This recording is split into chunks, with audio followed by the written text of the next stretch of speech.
he's been communicating with. The second aspect of that question is absolutely is that any citizen can make a complaint, but we do not just let any citizen come in and speak to the sheriff about every complaint. I mean, we would not be able to operate, we would not be able to go through a daily schedule if that was the case.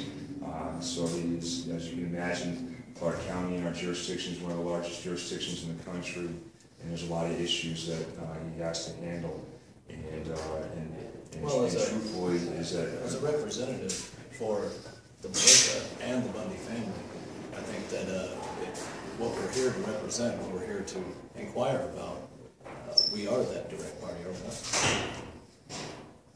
Sir, I do not know you, and that Sure. I don't know if the sheriff has, had any conversation with you directly. And so my suggestion is, if you want to be the spokesman and you're identifying yourself for the militia or Bundy, is put that on paper and a contact name, a contact number, and we can present that to him. And I would like, a little bit more of an agenda of the issues that you'd like to discuss with them, other than it being the Bundy issue, because certainly that would have been my guess where you showed up today. Are you a liaison for him? You intend to relay to him whatever's said here? Right. I'll pass that on. Yeah. So what then? Our goal was actually to speak with him. So what do we need to do then to satisfy this goal? And thank you very much for your time for doing that. We really appreciate it. We know all of you are just doing a job as well. Oh, there you are. So, and basically what we're here is we're doing a job too. We're people of this nation who have come together from all over. And I respect what you told us today. But I would like to also ask that we get a little more respect with the understanding that when people do come, this is a 911 call basically. And we'd like to get 10 minutes of the sheriff's time. Not saying all of us, but Ryan definitely, because he is there, he is the liaison, and you said it had to be a liaison for the Bundys. So a phone call could be made to qualify that, because it will be qualified. So since you started out saying it had to be a liaison, at least you know that we do have someone represented here once you make a phone call. So what I'd like to do, and the goal here, is to obviously be able to speak to the sheriff, whether it just be Ryan, or whether it be, Jerry and Mike, whoever is in the meeting, because we do have a right to do that. And this is an emergency. This is a national emergency. Our country is in disarray right now. We have Harry Reid calling us domestic terrorists, for gosh sake. So we know we're not. We're people. I mean, we've all been harmed. And this isn't just about the Bundys. I mean, we've got land records that are crime scenes of America everywhere. And so the specific redress that we wish to present is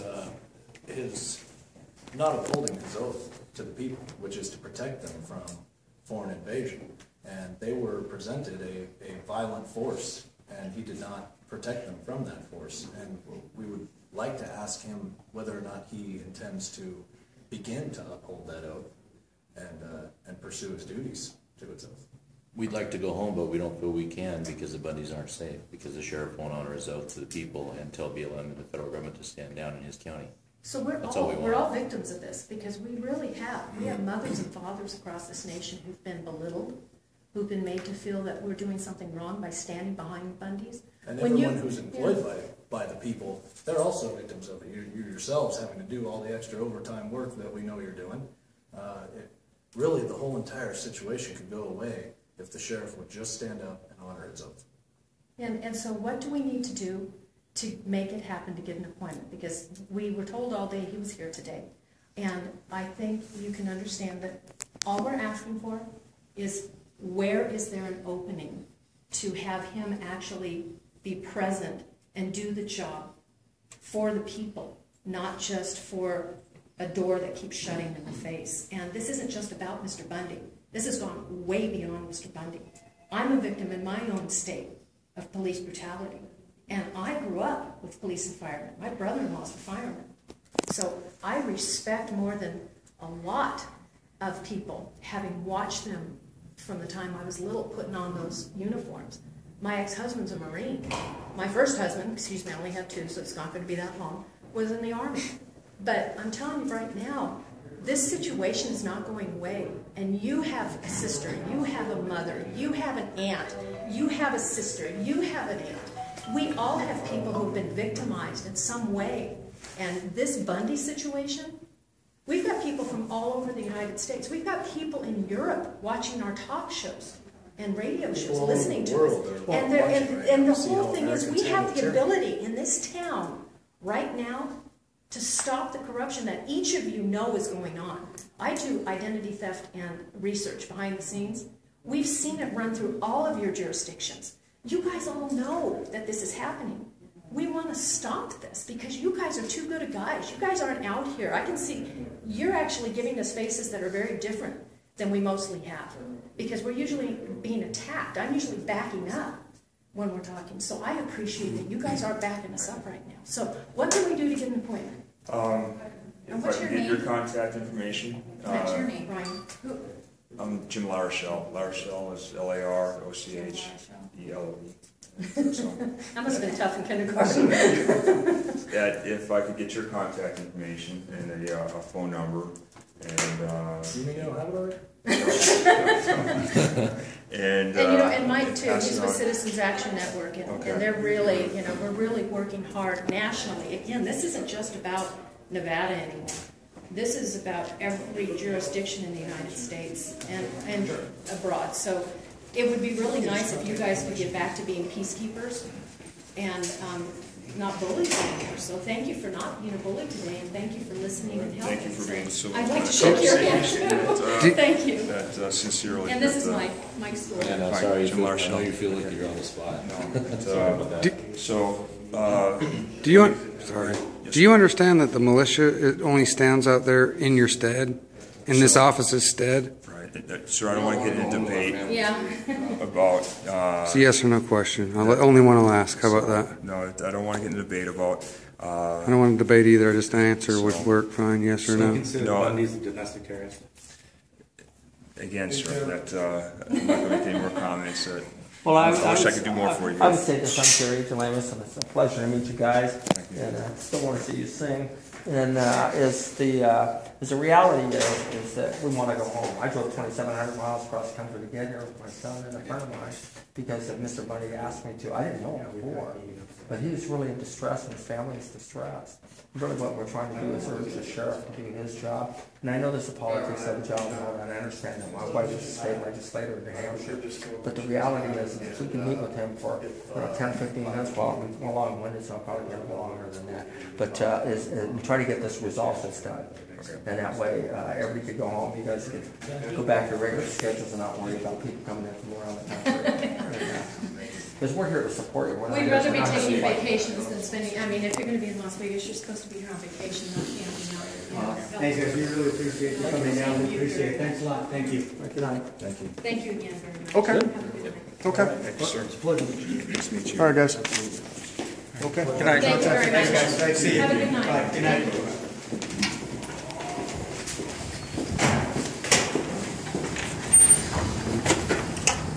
That guy was the guy that was the spokesman. I felt sorry for him. He's always shaking. Hi, Tony. Hey, Ryan and Jerry, can I talk to both of you at the same time? Ryan. Can I talk to y'all both at the same time? So how do you think that went today, and what do you expect now? It was more of an appeasement than anything, just to try to get us to go away. The appointment will be made. I'm curious to see. They have my contact information. They want Mr. Bundy to contact them just to let them know that I am a liaison. Then they said that they would meet me. Okay. Us. I find it a little ironic that it has to be a liaison of Mr. Bundy, and when some of the people are there or have driven across the country, they know full well what's going on out there, and I think they're playing a little bit of a game with us and to get us out of there. You could tell that they were nervous, obviously, by the amount of law enforcement officers that were surrounding us, and we look pretty threatening. Right. That's the point that we've definitely tried to make. Everybody should be able to redress their grievances to the power power structure. We are the power structure. Well, they're just trying to make themselves seem like they are. Well, when that's a heavy hand of law enforcement, say like the BLM, that weighs down instead of addressing the actual problem and following the law, that's when problems arise. That's why we're here. And if this grievance isn't even of enough concern for the sheriff to really deal with it in an actually honest way immediately, is things get out of control, maybe on the federal government's end, because we don't know what they're doing either. We just want to get done so I can go home, so the rest of us can go home and get on with our lives, and Bundys can get on with their lives. What we're trying to do is get the Bundys into the system, back into the legal process, but so that they're not under the threat of actually being shot, and their children aren't looking down the barrel of a pointed rifle from a sniper. And that's really what's got to stop. And if the sheriff doesn't have the time to be able to have that discussion with us, then I'm not really quite sure if there's really anything to discuss with him. We'll see what happens when the meeting occurs, and if it's Ryan who's in there, Ryan knows full well what to say to him. But it might be wise that Mr. Bundy actually goes in on that meeting as well. So let's see if some kind of terms can be worked out. But the reality is the sheriff doesn't want to come out in public with us because he knows he's breaking his oath. He knows that. He knows he's not doing what he's supposed to be doing according to, he knows that law. He's just not doing it. So he's avoiding that, and that's why we're getting the bump around, the push around in there, and they start trying to throw you in those channels that weave very slowly through the legal system. But hopefully he'll meet fairly soon with Mr. Bundy and maybe Ryan and whomever else and get it resolved. But I mean, if they don't, it just tells me that they want to fight. It tells me if they don't want to meet with us, they want to push this to a fight. Somebody wants Ryan, I hear that. Labeling us as domestic terrorists, that is an escalation. It shows us. Sure, absolutely. We know how they deal with terrorists. I mean, like Al Qaeda would walk in there and go, "Hey, look, you were saying some things bad about us. We want to meet with you because we're having a misunderstanding," and they don't want to talk to them and resolve it. I mean, Al Qaeda gets more respect from our federal government than we do as American citizens. I mean, if we were all illegal aliens and snuck across the border and had a problem, we'd get more respect. I mean, I think I've heard there was a couple of them that Congress has said, matter of fact, our president said that they have a right to be here. And it's ridiculous that American citizens can't even get the legal system to work, can't even get themselves in the stream of it to accomplish what you need to live a peaceful life in this country. And it's just got to stop. Do you have a question?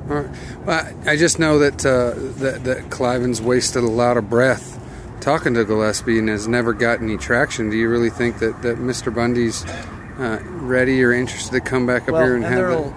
Obviously, things play out over time, and there will be developments that illuminate exactly what's going on here and what the process is intended to be.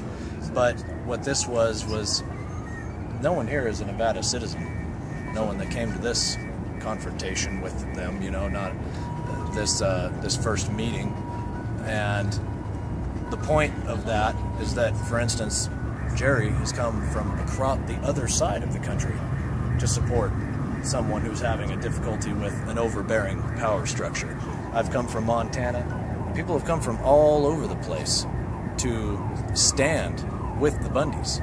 And if they don't want to recognize that or acknowledge it or acknowledge us, then I think that's a perfect view into what their whole entire side of this is. And there's an interesting point too, Ryan, is how many times have we seen their helicopters fly over, their planes fly over, and they're observing us, versus instead of stopping down, maybe setting that helicopter down with the sheriff and have a meeting. Right? They'd rather spend how many millions of dollars they spend or whatever it is, the cost of that to observe us.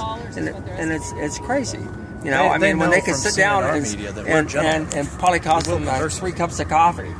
And get this resolved if in fact he's an honest, legitimate sheriff who's gonna actually honor his oath. Well, will the sheriff protect me? I've been a resident of Nevada for about 2 weeks now. I mean, does that mean he won't protect me or talk to me? Because my residency for the last 2 weeks has been Clark County, Nevada. In front of the BLM. All right. Well, I appreciate both y'all's time. And say your name again, Ryan. Ryan Payne.